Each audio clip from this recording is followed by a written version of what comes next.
Y'all good? Man, look at all these lights. These lights are so cool. Has anybody ran through these things? Did like a... It's just like, yeah, these are so cool. Thanks, bro. Appreciate it.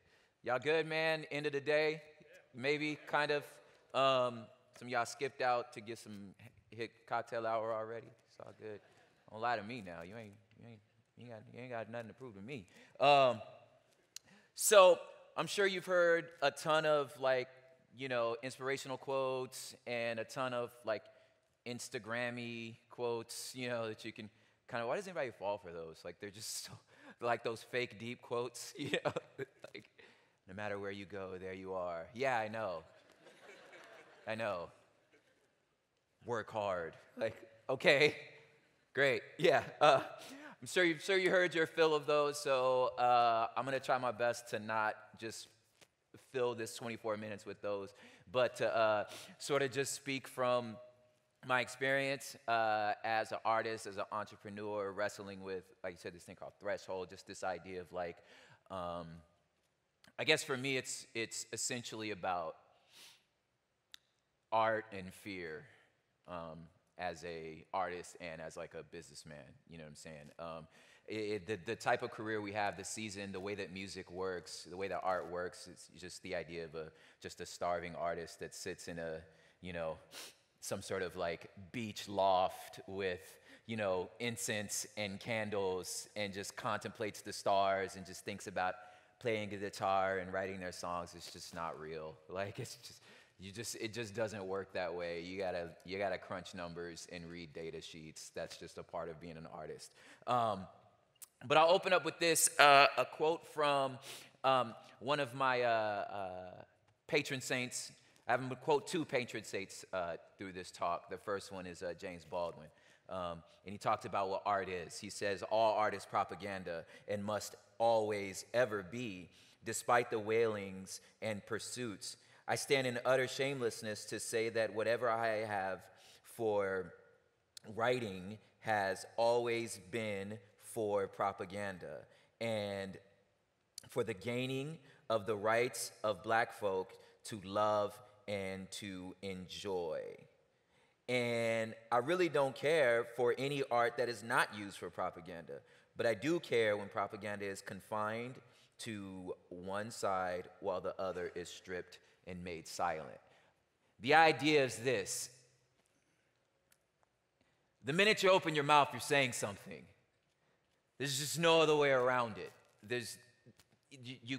All art is making a statement, right? All music is making a statement. You're making a proclamation about the world that either you exist in or the world you desire to exist in. That's just what art does. It's either truth-telling or it's truth-reflecting or it's vision-casting. Whatever it is, it's just propaganda, right? One of my favorite books is a book called Sacred Canopy. It's a sociology book, and it's just about how culture is made. And culture essentially is made almost the same way that we form our own identities. I'm starting way up here. I promise you I'm going to get to something a little more on the ground. But just... the idea is we shape our identities really based on the stories we tell ourselves, our origin stories, our creation myths. Now, when I say myth, I don't mean in the sense of like whether it's true or false. I mean in the idea of these are stories we tell ourselves that help us understand who we are, right? And everybody's got them. That's the idea of the canopy. It's this fact that like there's really no human experience outside of that. That's how you make culture. Culture is very simple. It's just two human beings trying to figure out how to survive. That's all. If you got two people, there's culture, right? Culture's not an opposite. It's us. We are it, right? And we make it up. I don't know if you ever thought about that. Like, we made it up. Language is just culture. You know where language came from? We made it up, right? Culture don't exist in nature. The trees don't have, no, it's us. Culture is humans. And we make it up, right? In the sense that families so we'll stay alive. That's why we made them. I need to know who's safe. Like, really, let me ask you this question. Your mom's brother, that's your uncle. Why? What does that guy have to do with you at all? Like, yeah, what is it like? What difference does it make? We made it up. It's because familiar ties create safety. And if you travel in packs, I'm going to trust that when this guy picks up this plant and says, eat it, I can trust you, right? That it's not going to kill me. It's like, I just want to live.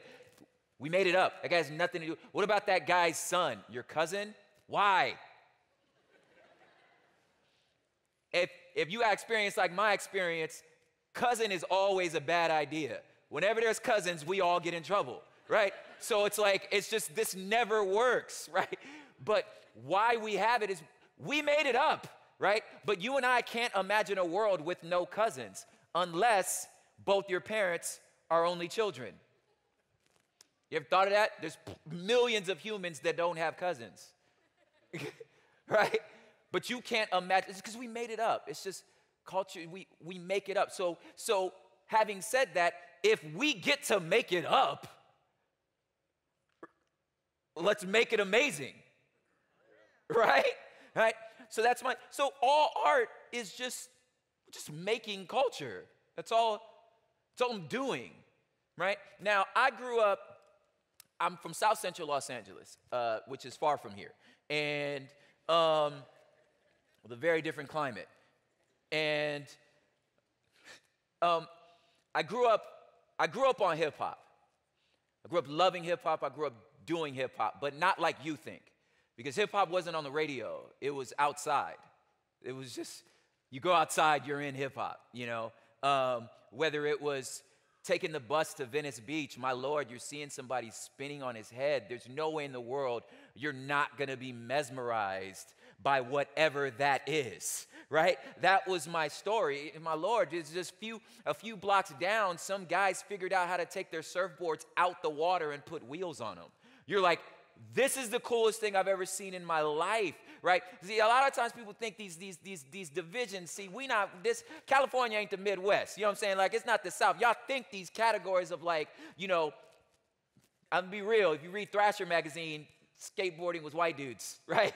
And while we was all gangbanging, it just didn't work that way. Like, it was just all one Venice Beach, Santa Monica, right next to each other. So we all danced, we all skated, we all rapped, right? It was just, this was the world I grew up in, right? And when you grow up in that, and I don't know if you ever thought about like why we were skating in pools, it's because it doesn't rain. There was a drought, right? So you hop a fence and all the pools are empty. So you skate in the pool until somebody comes home for their lunch hour, then you hop the fence and go to somebody else's house. You know what I'm saying, right? This is how we grew up, right? You grew up doing these things. You're dangling on the side of freeways, writing your name on those, like this. We had no arts program like this, you know what I'm saying? Like, so you learn how to paint on a freeway. That's how you learn how to paint, right? And there's something I've learned from that time, whether it was getting into like little battles or dropping into a pool or freestyling or whatever the case may be, is you just kind of drop in. You just like, there's no other way. How do you learn how to skate? You just get on, I don't know, there's no owner's manual. You just get on the board, right? And what I found in that time, what I learned in that time was if you just got to drop in, right? And what happens when you scared to drop in is you're probably going to get hurt. Because you're too timid. It's something you learn about when you're riding a skateboard is like your intuition is to say move slower, but that makes it more dangerous.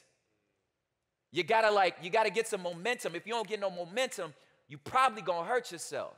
You gotta just kind of drop in. And when I learned from dropping in was something that I admired about, I'm just gonna keep it real. This is what I admired about white dudes. Some reason white dudes are just not afraid of the unknown. It's just like, send it, bro. Like you're just not afraid of what you don't know. This is you jumping out of planes and skydiving and bungee. You're just not afraid, right? What would possess a person to get on a board into the ocean? What's wrong with you? You're just not scared, right? You're not scared until you tell me I need to be scared, right? Does that make sense? Not scared until I need to be scared, right? That's what I saw with this. It was kind of funny though, but I did find them fear what they thought they knew, because they definitely wouldn't come to my house, because I'm from the hood. You know what I'm saying? So it's like, I don't know, can I go over there? It's like, dude, bro, you just jumped off the 2-story building. You afraid to come to my house? You know what I'm saying? But you just didn't fear what you didn't know, right? Because it was because you kind of knew this is going to be amazing, and if I fall, I fall. That's just what happens. When you fall, you fall. And what do? You just get up, right? If you break an arm, that means that you know next time, don't put your arm like that, right?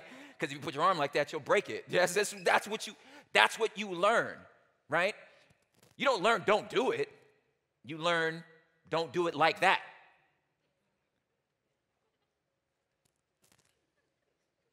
That's what I learned. Because there's a world that you learn to create for yourself. And I think the other patron saint I'd like to quote is actually, he's a NASCAR race car driver.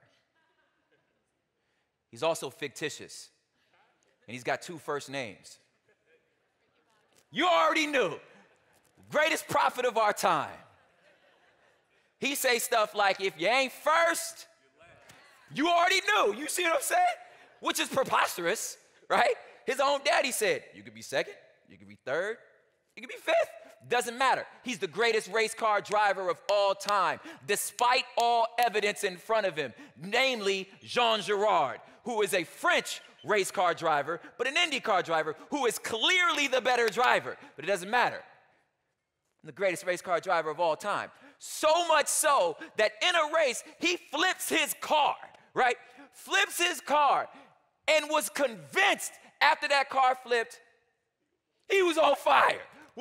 The boy ain't on fire, but was convinced, and it was so real that his best friend, who's in the same race as he is, got out his car to help him put out a fire that wasn't even there. When you know, you know. I'm like, I got a lot to learn from Ricky Bobby. Something so real that even when it's obviously not what's happening, you done convinced everybody around you that it is. Yo, if that's not entrepreneurship,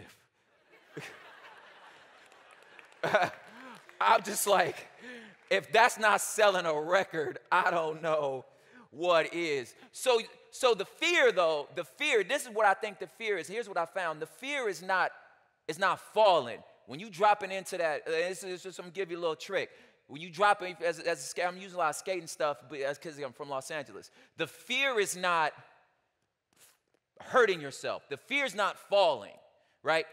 As an artist, the fear is not per se a song flopping, because I've been making music for so long. There's so much music y'all haven't heard and probably never will. There's 6.8 billion humans. So many people have not heard of me. I'm not worried about not being heard of. That doesn't scare me. I've been rapping on street corners. That's where I came from. The fear comes from like landing the trick. The fear comes when it starts working. Because here's the thing, here's what I found. I never cared about charting until I charted. I never really cared about doing numbers till I started actually doing numbers. When you start actually doing numbers, that's when the fear comes, because it might dry up one day. That's when it got scary to me. When I was like, hold up, maybe the bookings will stop coming. Maybe people will stop paying me just to come rap to them. Maybe people will stop paying for my flights to go other places. What if it dries up? What if the next album doesn't do as well as the first album? That's, for me, that's where the fear came from. It wasn't falling, it was not making it again. And I don't know if that resonates with you. I don't know if that's, but I know that can be crippling. And that hindered and can hinder a lot of, for me, the creative part, the joy, the threshold that you're talking about, the threshold of like, how do I be who I am and continue to feed my children, right? Because how I got to where I was just doing music, right? But what if it doesn't keep working, right? Was the haunting question. I would ask myself when I created art, and when I still ask myself this, when I create the things I'm going to create, whether it's art or a product or merch or whatever, my thought is always, why me and not them? Why choose you? Everybody works hard for their money. Why would you spend your hard-earned money on me? Like, why me? Everybody's got to buy a t-shirt. Why you buying my shirt? Why me? What is it about me? What do I have that somebody else doesn't? Why me? Right? You only get but one Friday a week, right? Why would you spend that Friday to come see me perform? Why? Why me and not them? What do I have that they don't? And what I realized is what I have that they don't is me. That's it. That's the tweet. That's it. I have me, right? It's this. It's what this is. All I have is what I am. And I kind of don't know how to do anything else. I don't. But if I'm scared that being me might not keep working, then what is the alternative? Then what else do I become?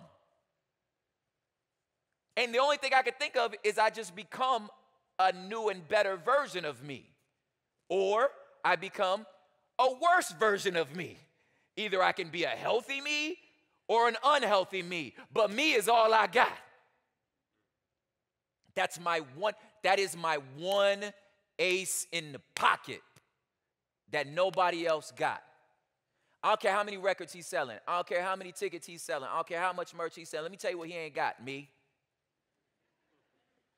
The onlyest place you can get me is me. That's the only place you can get me, right? So why would I try to be something else? Because I'm always just be the JV version of them. I'm not trying to be the JV nobody. You know what I'm saying? The varsity me. Feel me, right?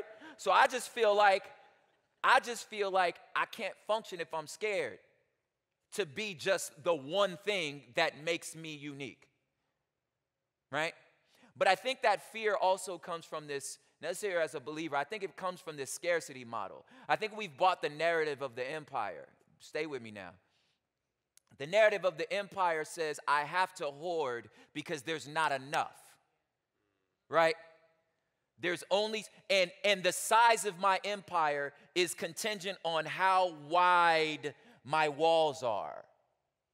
And I'm just going to keep, that's imperialism, that's colonialism. I'm just going to keep enveloping other areas and bring them into my walls because all we have is us. It's either us or them. It's this idea, and I think of this as an artist. This is ridiculous. You telling me people only subscribe to one podcast at a time?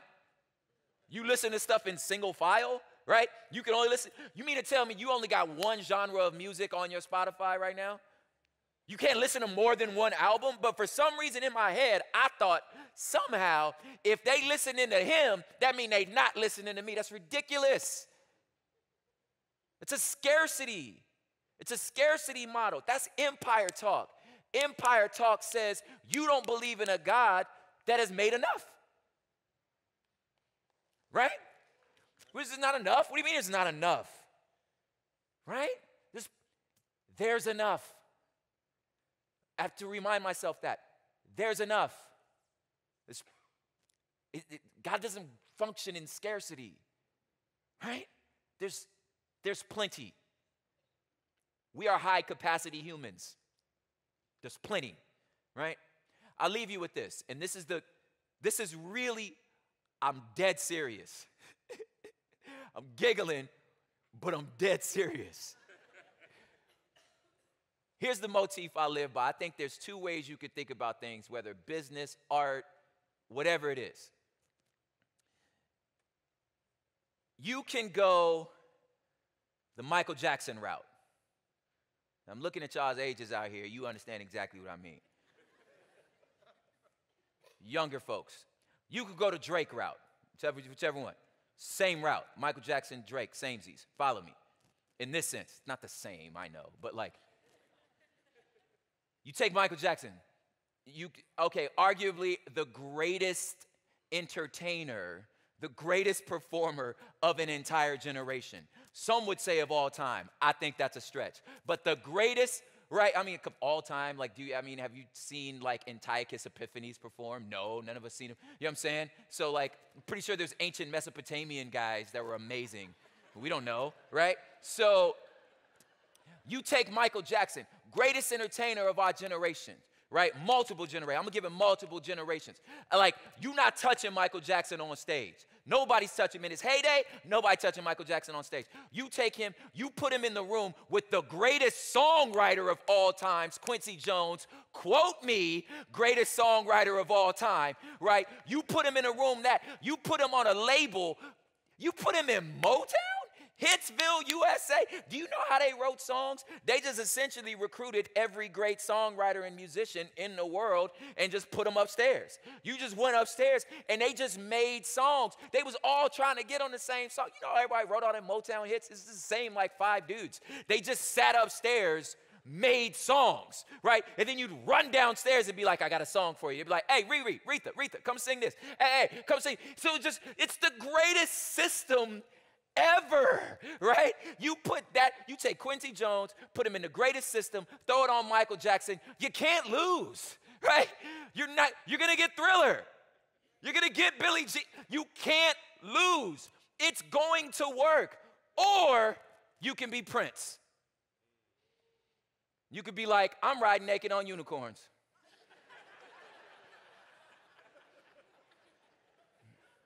I'm wearing pants with no booty. I'm going to sing a song, and you're not going to have any idea what I'm talking about for 3 decades, and it's still going to be a hit. What does it sound like when doves cry?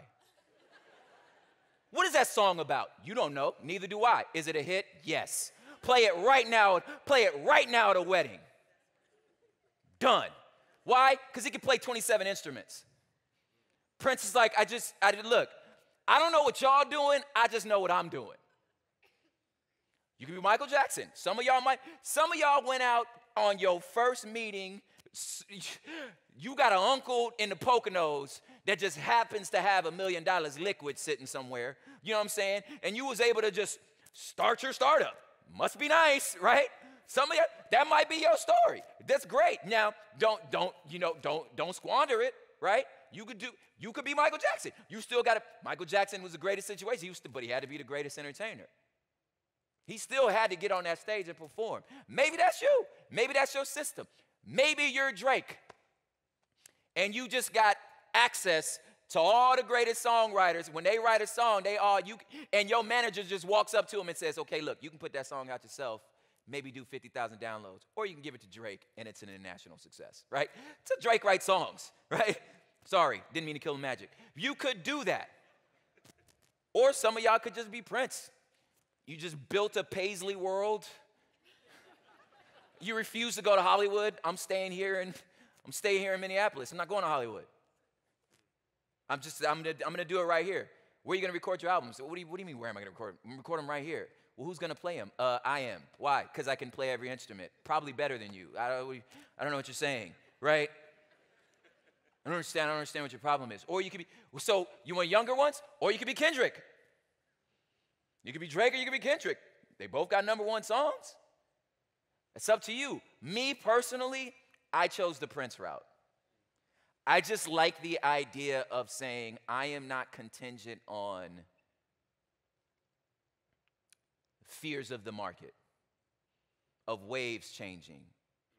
I'm contingent on being incredibly excellent at what I do, incredibly unique at what I do, and loving not only the art, but the listener too much to be scared of them.